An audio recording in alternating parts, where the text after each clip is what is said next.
Megan Hicks of I Run Far. I'm with Addie Bracy. She's the third place finisher at the 2019 the North Face Endurance Challenge 50-mile championships. Wow, it looked like you had to work for that. I did, yeah. It's I think I was in second until basically right before the bridge, and I could see Anne-Marie finishing as I was turning the curves. That's not an awesome way to get third, but yeah, I fought for that, and that's all I had in me, so I'm happy with it.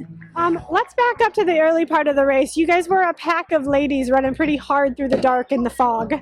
Yeah, we were out hot today. It's very fast, a little faster than I probably would have wanted. I think a lot of people paid for it, myself included.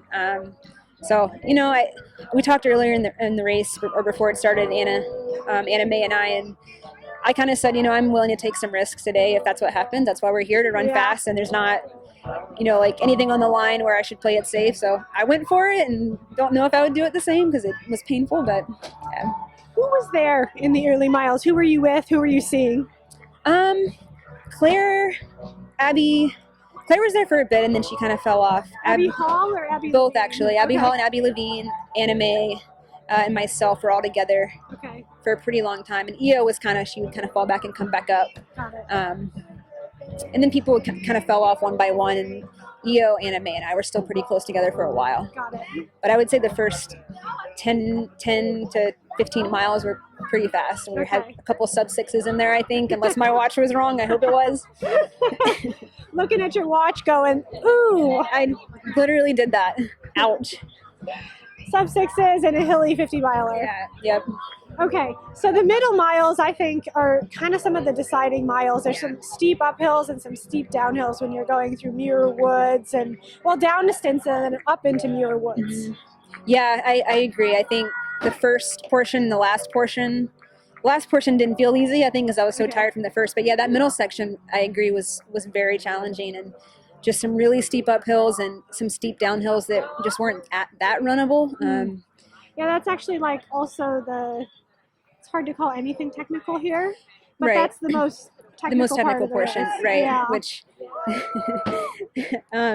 yeah, not super technical, but you know, having some fatigue in my legs, I definitely had to be a little bit careful in that section. But yeah, that middle portion was tough for sure, and I think that kind of spread some people out. Okay. I don't know what the right way to put this is. When did it become like you pretty much settled in a podium position, and now it's like you kind of have to fight to keep it? I never really honestly felt like I had it locked in, just because I felt so bad, and I knew that I was slowing down, had some like puking and a lot of walking. Yeah. Oh. Pretty early, actually. Oh, no. And Forever was on the trail with me when I was like dry heaving for 10 minutes. I apologize. It was really gross, but Amazing. I felt pretty bad, so I kind of kept expecting people to come up, and when Anne-Marie passed me, I still was like, oh shoot, I hope I can hold on to third, and Abby Hall actually wasn't that far behind me, so yeah, I would say I never really felt like I had it locked in. So our last spotter was on the far side of the bridge, and I think you were just 15 seconds behind Anne-Marie. Right. Were you looking forward at that point, or were you looking behind? A little of both, but regardless, I was moving as fast as I could, and even like as when I finished, you know, someone was like, she was right there, like I could see her across the finish line when I was there, literally maybe 100 yards. Like, why didn't you kick? I had nothing in me. That was all I had, so just kept moving as fast as I could and hoped that I held on to third. Now, I'm always curious about people like you who come into ultra running from shorter distance stuff, from mountain running. Like, how weird is ultra running? Like, it's so weird, isn't it? It is weird, yeah. I mean, there's a lot of things that I like more about it. Okay. I mean, a race like today feels similar in some ways because you're racing from line to line, and you know, and it doesn't always feel like that. But I think there's probably some advantages I have, like pack running doesn't bother me, and I like to compete, and you know, I don't mind like running with people and pushing myself in that way, and having a lot of bodies around me. So yeah. Cool. Well, congratulations on your third place finish. Thank you. Also that third place check. Yes, always nice. And I hope you enjoy at least a bit of an off season. Yeah, at least a short one for the holidays. Awesome.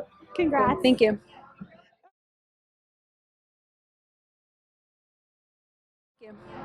Oh, but I have to ask a bonus question. Oh, sure. We're in San Francisco. It's like the city of like great food. Mm-hmm. What are you going to enjoy post-race?